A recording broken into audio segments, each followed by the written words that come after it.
প্রিয় দর্শক, আমরা যে ইসরায়েলের পণ্য বয়কট করব সেটা কিভাবে হবে? অনেকে ভিডিও কষে দেখছি যে হুইল পাউডার আছে, আপনার রিন আছে, ভীম আছে, শ্যাম্পু আছে, কিংবা আপনার কোকা কোলা আছে। এগুলো কি করছে? এগুলো কিনছে দোকান থেকে, কেনার পরে নিয়ে যে এরকম ফেলাই দিচ্ছে, কিংবা পানি মুরগি খুলে পানি ফেলাই দিচ্ছে। এগুলো কি বয়কট হলো? এখন এই যে সেই জিনিসটা তো সে টাকা দিয়ে কিনছে, টাকা দিয়ে যখন কিনা হলো, সে টাকাটা তো চলে গেল সেই ইসরায়েলে, তাতে লাভটা হলো কি? আমাদের উচিত কি?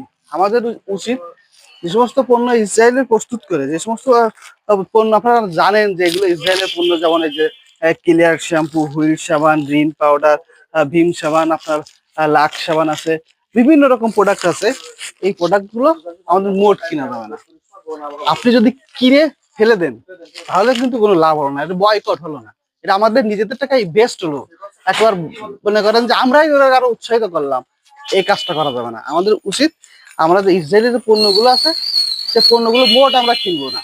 বয়কট হবে এমন ভিডিও দেখছি যে বাটা শোরুমে যে আপনার করছে, জুতা মুতা সব চুরি করে নিয়ে আসছে।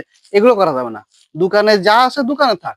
যদি আমরা নিজেরা জনগণ যদি বুঝি যে না, আমরা ওগুলো বয়কট করছি, আমরা ওগুলো কিনবো না, আমাদের সিস্টেমটা হবে এমন, আমরা নিজেদের টাকা দিয়ে কিনলাম, কিনে 7 আপের বোতল করে ফেলে দিলাম, লাভটা কি হলো? কোনো লাভ নেই। বয়কটের সিস্টেমটা আগে বুঝতে হবে ভাই।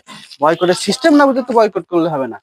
আমাদের উচিত এদের যতগুলো পণ্য আছে লিস্ট করে, এই পণ্যগুলো আমরা নিত্য প্রয়োজনীয় অনেক জিনিসই আমরা ব্যবহার করে থাকি, এই সমস্ত জিনিস আমরা অন্য কোম্পানিতে ব্যবহার করব।